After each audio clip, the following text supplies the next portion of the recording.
Assalamualaikum warahmatullahi wabarakatuh.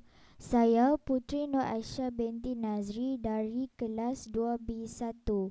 Untuk tugasan Bahasa Melayu, saya telah memilih tema Teladani Sejarah Hargai Warisan.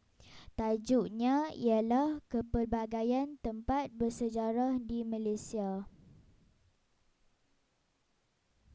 Baiklah, hari ini kita akan mempelajari dan mengenali kepelbagaian tempat bersejarah di Malaysia. Semua dah sedia? Mari kita lihat kenapa kita perlu mengenali tempat bersejarah di Malaysia. Supaya generasi akan datang mengetahui akan tempat-tempat bersejarah ini dan mereka dapat belajar dari masa lalu serta mendapat iktibar akan sejarah negara yang lampau. Mereka juga dapat menguatkan semangat patriotik dalam diri sendiri.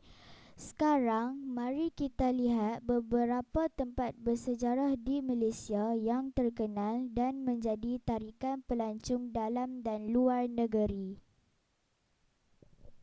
Bangunan apakah ini? Ya, ini ialah Kota Formosa. Kota Formosa terletak di negeri Melaka. Mari kita belajar tentang sejarah pembinaan Kota Formosa.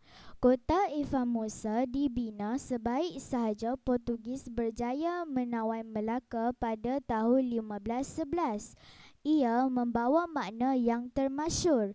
Portugis menggunakan buruh paksa untuk membina kota ini yang berfungsi sebagai kubu sementara bagi menangkis serangan daripada orang-orang Melayu dan Belanda.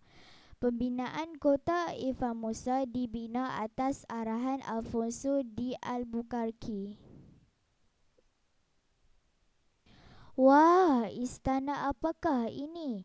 Sesiapa yang tinggal di Perak pasti sudah tahu tempat bersejarah ini, iaitu Kellis Castle.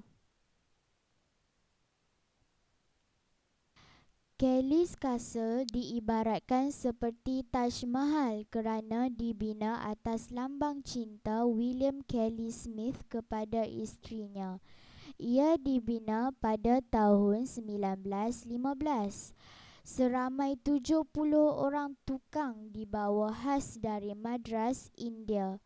Selain itu, batu bata dan batu marmar juga diimport khas dari sana. Istana ini mempunyai 6 tingkat dan di dalamnya terdapat sebuah lift dan ia merupakan lift yang pertama di Malaysia. Pembinaan istana ini terpaksa dihentikan pada tahun 1926 setelah Smith meninggal secara mengejut di Lisburn akibat pneumonia. Tahukah anda nama tempat ini?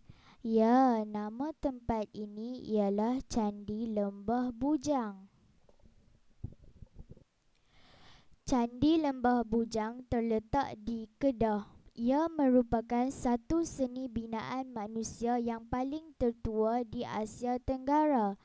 Ia dibina awal Masihi sehingga 20 Masihi. Kerajaan Kedah Tua dikatakan bermula dengan pembukaan pertempatan di Lembah Bujang. Kedudukan yang strategik telah menjadikannya sebagai tempat perdagangan yang terkenal suatu masa dahulu, terutamanya dalam kalangan pedagang-pedagang yang banyak menjalankan urusan jual beli di China dan India. Lembah Bujang juga dikenali sebagai tapak tamadun agama Hindu. Penemuan candi atau kuil membuktikan kewujudan pengaruh agama Hindu sejak zaman peradaban Kedah Tua. Istana Seri Menanti.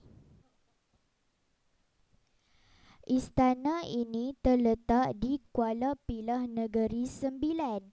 Apakah keistimewaan istana ini? Istana Seri Menanti dibina tanpa menggunakan sebatang paku. Mereka menggunakan teknik alternatif iaitu menghubungkan kayu-kayu dan tiang istana hanya dengan menggunakan pasak kayu. Ia dibina pada tahun 1902 dan siap pada 1908. Ia mempunyai 4 batang tiang seri dan 99 batang tiang kayu. Ukiran pada tiang, tingkap dan pintu besar menggunakan motif alam semula jadi seperti bunga, daun, akar dan buah yang biasanya dikenali sebagai awan larat.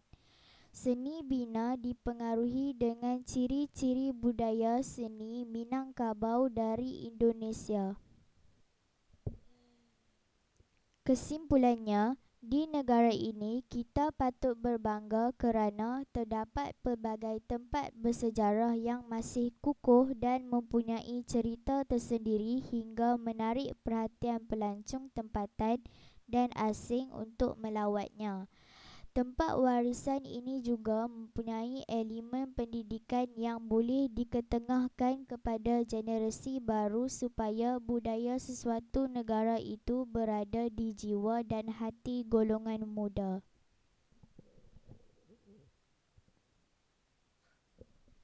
Sekian, terima kasih.